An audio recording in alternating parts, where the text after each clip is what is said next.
personne ne va jamais te dire ce que j'ai décidé de te partager aujourd'hui. Et si tu montes des vidéos, ou soit tu souhaites te lancer dans la création de contenu et en tirer les meilleurs que tu peux, ce que tu t'apprêtes à apprendre peut littéralement te faire gagner des années. Parce que le monde du montage est vraiment rempli de mensonges, de demi-vérités, des conseils des gens qui n'ont vraiment jamais expérimenté. On t'a fait croire que le montage c'est une question de transition, d'effets, des presets. Mais laisse-moi te dire un truc brutal. Les grosses vidéos YouTube ne gagnent pas grâce au montage. Elles gagnent grâce à quelque chose de beaucoup plus dangereux. Elles contrôlent ton attention. Et ça, personne ne t'en parle. Pourquoi? Parce que les jours où tu comprends ça, tu n'es plus un simple monteur.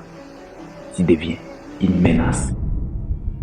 Les grands monteurs ne se considèrent même pas comme des monteurs. Ils ne se lèvent pas le matin en se disant « Ok, aujourd'hui, je vais faire un bon montage ». Non, ils se posent juste une simple question.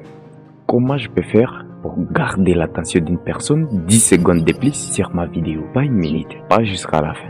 Juste 10 secondes. Parce qu'une chose est claire, mon ami. Si tu parviens à gagner l'attention d'une personne 10 secondes de plus, puis encore 10 secondes, puis encore 10 secondes, tu vas finir par gagner toute la vidéo entière. On est d'accord? Les premiers mensonges qu'on t'a raconté, c'est que le montage commence quand tu ouvres ton logiciel de montage. C'est faux, totalement faux. Le montage commence avant même que la vidéo existe. Il commence dans la tête du spectateur. Quand quelqu'un clique sur ta vidéo, il arrive souvent avec une question inconsciente. Est-ce que ça vaut mon temps? Et ton travail en tant que monteur, ce n'est pas de répondre à cette question une seule fois. Non, c'est d'y répondre en permanence jusqu'au bout de la vidéo. Tu dois donc monter pour répondre à cette question toutes les 3 secondes. Parce que si à un moment donné, la réponse devient un peu floue, bien, il va tout simplement quitter la vidéo. Et c'est pour ça que je vais te dire une phrase que tu dois toujours graver dans ton cerveau.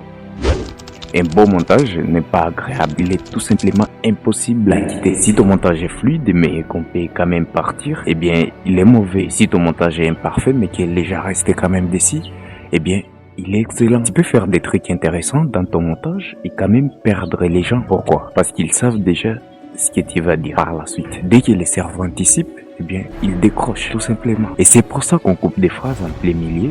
On change des plans sans raison, on laisse parfois des silences gênants, pas pour faire joli, mais pour casser les cerveaux. Les cerveaux adorent les conforts, mais YouTube ne récompense que les chaos contrôlés. Les grands monteurs utilisent une arme que personne ne comprend, la frustration volontaire. Ils vont te promettre quelque chose soit au début de la vidéo, puis ils vont retarder la récompense. Et ce qui va suivre dans les prochaines minutes va probablement te choquer. Je sais très bien que ton cerveau déteste l'inachevé. Il déteste ne pas savoir. Alors il reste.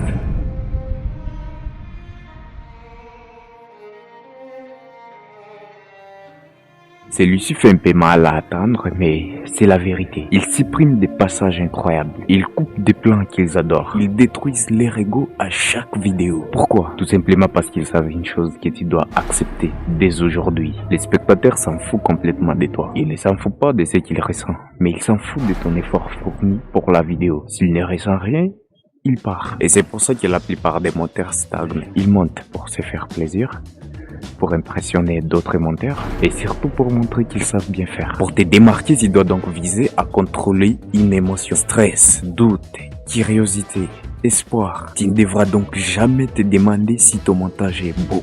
Demande-toi plutôt, est-ce qu'il peut partir ici? Les spectateurs, si la réponse est oui, tu coupes directement ces plans, sans pitié.